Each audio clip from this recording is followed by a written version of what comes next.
Okay, so another set of civil service exam reviewer. So may 10 items tayo na basic operations. So bawat slide ay i-post nyo po, try nyo pong sagutan bago panoodin ang aking solution. Then comment nyo po yung score nyo. Okay, so number 1, the sum of two numbers is 48 and their difference is 6. What is the larger number?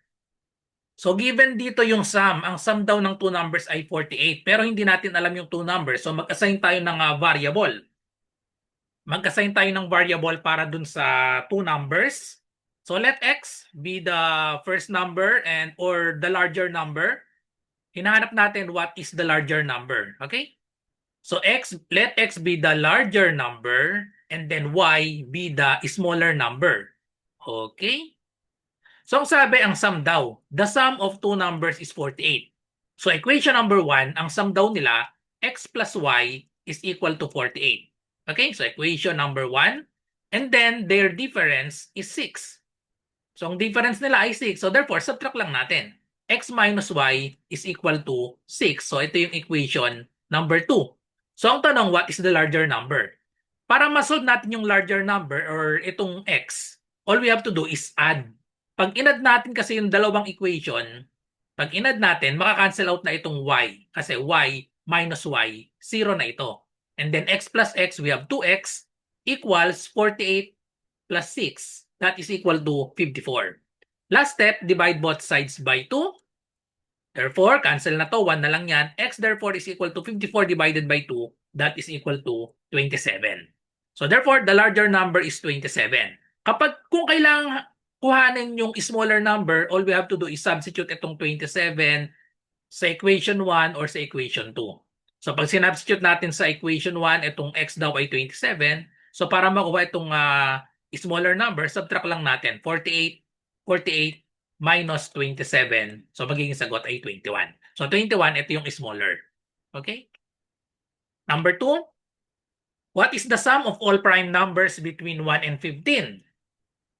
So, hinanap natin ang sum ng all prime numbers between 1 and 15. Pag sinabing between, pag sinabing between, hindi kasama yung 1 at 15. Okay? So anyway, ang 1 at 15 naman ay hindi yung prime number. Okay? So bilangin lang natin yung mga prime numbers between 1 and 15. So 2 lang yung even number na prime number. So mag-start tayo sa 2 and then next ay 3. Sumunod ay 5. So meron ng 10 ito, no? So 5, sumunod ay 7. Ang 9 ay hindi prime number. Lahat ng even hindi na natin isasali kasi hindi yun mga hindi prime numbers ang even. Bukod sa 2, okay? 9 hindi, so 11 prime number and then we have 13. So i-add natin ito, 7 plus 13, 20 plus 11, that is 31 plus 10 dito. So therefore, ang sum ng prime numbers between 1 and 15 is 41. Letter D. Number 3, what is the sum of all even numbers between 5 and 21?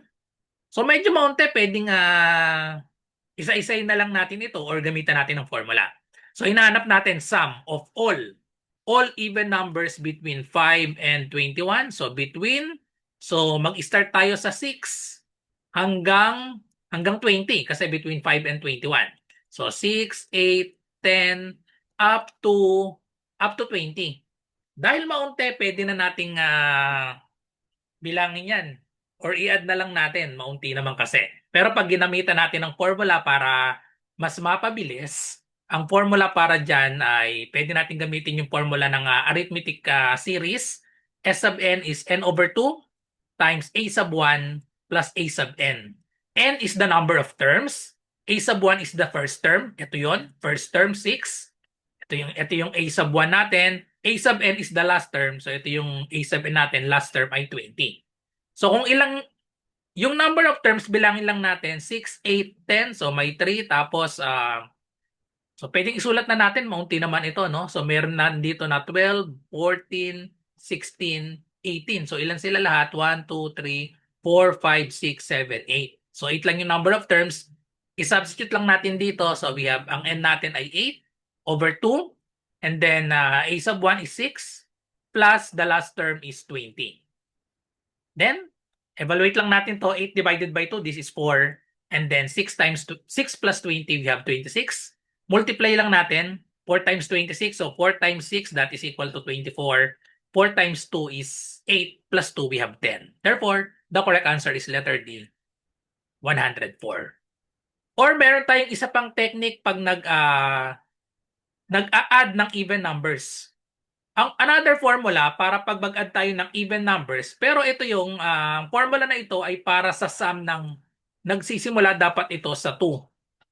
2 up to 20, yung pinakamalaking number, 2 to 20, ang formula lang dyan ay formula ng sum ng even numbers na nagsimula sa 2. Formula ng sum of even numbers ay equal yan sa n times n plus 1. Okay? N is the number of terms. So, yung number of terms natin, kung nagsimula sa 2, so ima-minus na lang natin kasi nawala lang naman dito yung 2 tsaka yung 4. So, ma-minusan na lang natin ng 6. Okay? So, yung number of terms natin, kung nagsimula sa 2 hanggang 20, ilan lahat yon? Yun ay 10. So, 10 times 11 lang yan. Yung 2 to 20 yan. So, 10 times 11, that is equal to 110. Tapos, isasubtract natin yung 2 at 4 kasi hindi kasama yung 2 at 4 simula sa 6 to 20. So, 2 plus 4, that is 6. So, 110 minus 6, same answer of 104.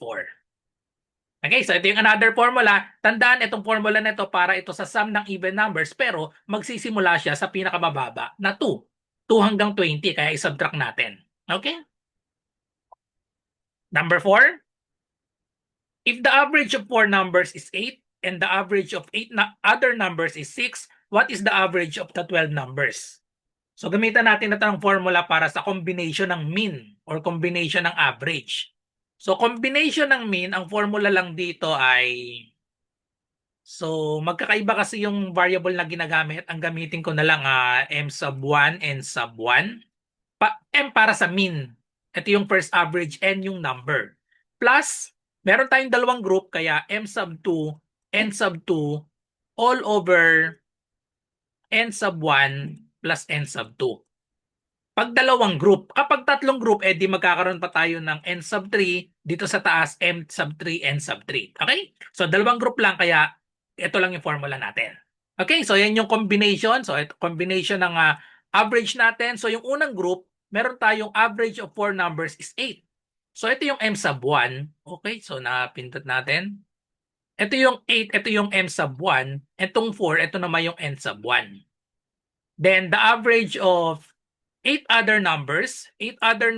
So, ito yung 8 other numbers. Ito naman yung n sub 2. Tapos, itong 6. Ito naman yung magiging m sub 2. What is the average of the 12 numbers? So, ito na nga yung hinahanap natin. Okay, so i-substitute lang natin. So, meron tayo ditong m sub 1 is 8 tsaka 4. So, therefore, 8 times 4 plus yung pangalawang group, 8 other numbers, 6 naman. So, 8 times 6. Tapos, i-divide lang natin sa total numbers 8, or ito pala, average of 4 numbers, so 4 plus yung average of 8 other numbers, 4 plus 8 ito. Or given na nga dito, 12. Pwedeng ito ng 12 na ito ang gamitin natin. Okay, so evaluate lang natin ito. 8 times 4, that is 32. Plus 8 times 6, that is equal to 48 over 12. So, i-simplify natin. 32 plus 48, that is equal to 80 over 12 na pwede nating ma-lowest term. I-lowest term muna natin ito, or pwede i-convert na natin sa mixed number ito, or pwede lowest term. Depende sa inyo. So para sa akin, i-lowest term ko muna, paliitin natin, pwedeng ma-divide parehas sa 4. Divide parehas sa 4, 80 divided by 4, that is 20. 12 divided by 4 is 3. So, ngayon, i-divide natin 20 divided by 3. That is equal to 6. 6 times 3 is 18. Subtract, we have 2. Therefore, the answer is the quotient 6. Ito yung mixed whole number natin. Ang remainder natin ay 2. So, yan yung numerator, and then just copy the denominator 3. So, therefore, the answer is 6 and 2/3, letter C. Number 5. If the product of two numbers is 8 and one of the numbers is 4/3, what is the sum of the two numbers? Okay? So, ang sabi, product daw ng two numbers, product of two numbers is 8. So, lagay natin, ilet natin yung what is the sum of the two numbers ang hinahanap, no? Tapos, ang product daw, halimbawa, hindi natin alam yung dalawang numbers. The product of two numbers is 8. So, magiging xy is equal to 8. Okay? Kung hindi natin alam yung dalawang numbers. Kaso given dito, and one of the numbers is 4/3. So palitan natin yung isa dito sa two numbers natin, x and y. 4/3 yung isa. So papalitan ko yung isa dito, yung y, gawin ko ng 4/3, so 4/3. Okay? Ang tinatanong, what is the sum of the two numbers? So all we have to do is kuhanin itong value ng x. To solve the value of x, kailangan matanggal si 4/3. So, i-multiply lang natin both sides sa reciprocal ng 4/3. Reciprocal ng 4/3 ay 3/4. So, multiply natin both sides by 3/4 para makancel itong 3, makancel yung 4, x na lang ang matitira. So, therefore, ano yung sagot dito? 8 times 3/4. So, madidivide itong 8 at 4. 8 divided by 4, that is equal to 2. Multiply natin ito, 2 times 3, that is equal to 6. So, ang hinahanap natin, sum of two numbers, i-add lang natin yung dalawang numbers, 6. Ito na yung nasolve natin, 6, tas given yung isang number ay 4/3. So, 6 plus 4/3. Therefore, ano yung magiging sagot dito? I-convert lang natin itong 4/3, i-convert lang natin ito sa mixed number. Ilang 3 meron sa 4? Meron lang syempreng 1. May sobra lang na isa. So, 1 and 1/3. Pag inad natin ito, 6 plus 1 and 1/3, that is 7 and 1/3. Therefore, letter C. Okay, so halfway na tayo. So kung naghahanap nga pala kayo ng magandang reviewer, ito yung maire-recommend ko sa inyo. Meron ako parehas nito. Ayan, so itong 2026. Ang meron ako yung parehas na luma. So ito na yung bagong edition. So itong isa Brainbox, around 700 yan. Yung isa naman 380. So i-click nyo lang po dyan sa link na makikita nyo sa baba. Okay, so magandang explanation yan bawat subject. May explanation, hindi lang sa math. Okay? So bili na po kayo niyan. So, next, number 6. If 8 is added to the product of 9 and a number, the sum is 71. What is the number? Okay? So, what is the number? Hinahanap natin yung number. Let natin, let x be the number. Okay? Tapos buuin natin yung equation. So, sabi, if 8 is added, ibig sabihin plus 8. If 8 is added to the product of 9 and a number, hindi natin alam yung number, lagyan natin na, nilet ko na pala yung number ay x. Depende sa inyo kung gusto nyo n ang gamitin nyo. Okay? So, depende sa inyo kung ano gusto nyong variable. So, let's say n yung ginamit nyo. Ayan, and let n be the number. Eh, di maging equation natin, if 8 is added, so plus 8, to the product of 9 and a number. Product daw ng 9 tsaka anong number, eh di 9n. Okay? So, therefore, we have 9n plus 8. The sum is 71. So, equals 71. What is the number? Solve lang natin itong n. So, two-step equation na lang ito. Tanggalin natin si 8 tsaka si 9. Unang natin tatanggalin si positive 8 para mawala si 8. Subtract natin 8 to both sides. So, 0 na yan. 9n is equal to 71 minus 8. That is equal to 63. Last step, divide both sides by 9. Therefore, 1 na lang ito, cancel. N is equal to 63 divided by 9. That is equal to, so parang hindi eksakto yung sagot natin, no? 11 minus 8, 13, no? So 63 divided by 9, that is equal to 7. 9 times 7, 63. So wala pala sa choices yung 7 dito. So nagkamali siguro ako ng kopya sa choices. So 7 dapat ang tamang sagot. Okay? Number 7. So parang dito yata yung nakopya ko. Okay. So if the quotient of two numbers is 4 and their difference is 24, what is the smaller number? Okay, so gawin lang ulit natin ito ng equation. The quotient of two numbers is 4. Okay? So hindi natin alam yung two numbers, alam natin yung quotient nila. So mag-let tayo ng x be the, hinahanap what is the smaller number, no? So let x be the smaller number, and then y be the larger number. Okay? Buuin natin ang equation natin. The quotient of two numbers is 4. So syempre, mauuna dapat yung larger number. Eh di magiging equation 1, y over x equals 4. So ito yung equation number 1 natin. And their difference is 24. So ang difference daw ay 24. So syempre mauuna yung larger number, y minus yung smaller, y minus x is equal to 24, equation number 2. So ang hinahanap natin, what is the smaller number? Kailangan isolve natin yung x. Para ma-solve natin yung kailangan i-express natin, isolve natin yung y sa equation number 1. So para ma-solve yung y sa equation number 1, i-multiply natin both sides. Yung equation number 1, i-multiply lang natin both sides by x. Okay? Para ma-cancel yung x, therefore, ang value ng y is equal to 4x. Tapos itong 4x, y equals 4x, ipapalit natin sa equation number 2. Ayun. So yung y dito, palitan natin ng 4x. So magiging 4x minus x is equal to 24.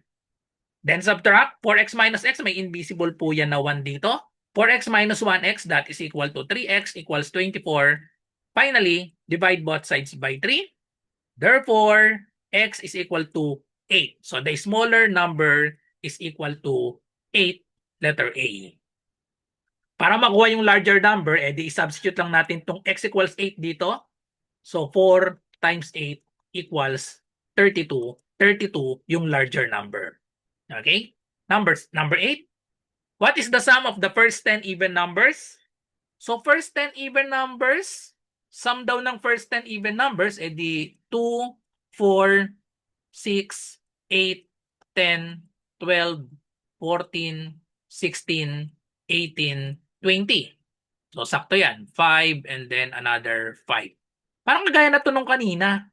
So di ba may formula akong pinakita kanina, ang sum ng even numbers kapag nagsimula sa 2, ang formula lang niyan ay n times n plus 1. Ito yung shortcut.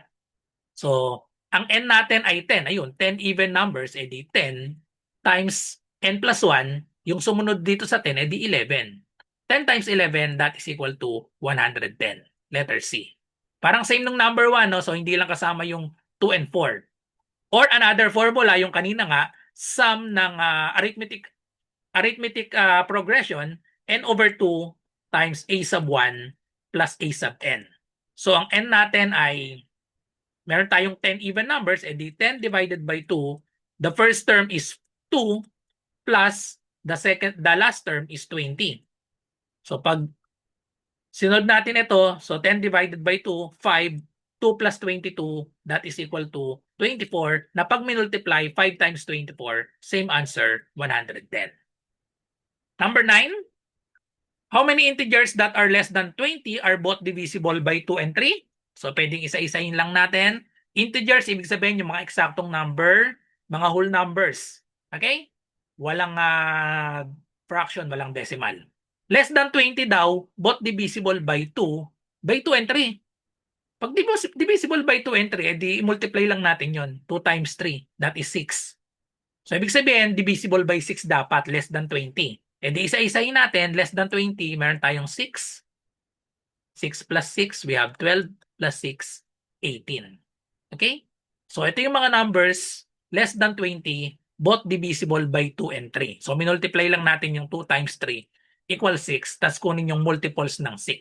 So 6, 12, 18. Therefore, meron tayong tatlong numbers, letter B. Last number, number 10. Which of the following has the least numerical value? So kapag fraction, yung iba ang ginagawa dito, kino-convert pero matrabaho yon. Sa civil service exam, kailangan 1 minute lang. At most 1 minute per item para hindi kayo kulangin ng oras. So pag ganito, pag dinivide nyo isa-isa ito, ubos ang oras nyo. So kung mapapansin natin, yung mga fractions natin, 11 over 12, 10 over 11, 9 over 10, 8 over 9, 7 over 8, may pattern. Yung numerator natin ay, let's say, n. Ang denominator natin, mas malaki ng isa, n plus 1. Okay? Kapag pare-parehas yung pattern natin ng fraction, hindi niya natin kailangang i-divide ito or para ma-compare, kino-cross multiply. Pag ganyang pare-parehas yung pattern natin, n over n plus 1 lahat, ibig sabihin dyan, yung least numerical value ay yung pinakamaliit na number. Pinakamaliit na numerator. Ano yung pinakamaliit na numerator? 7 over 8. So ito na yung magiging least dito. Automatic yan kapag may pattern. Lahat sila nasa ganitong pattern. Okay? So ang list dyan, 7/8. Ang pinakamalaki naman, edi yung pinakamalaking number din, ito yung largest.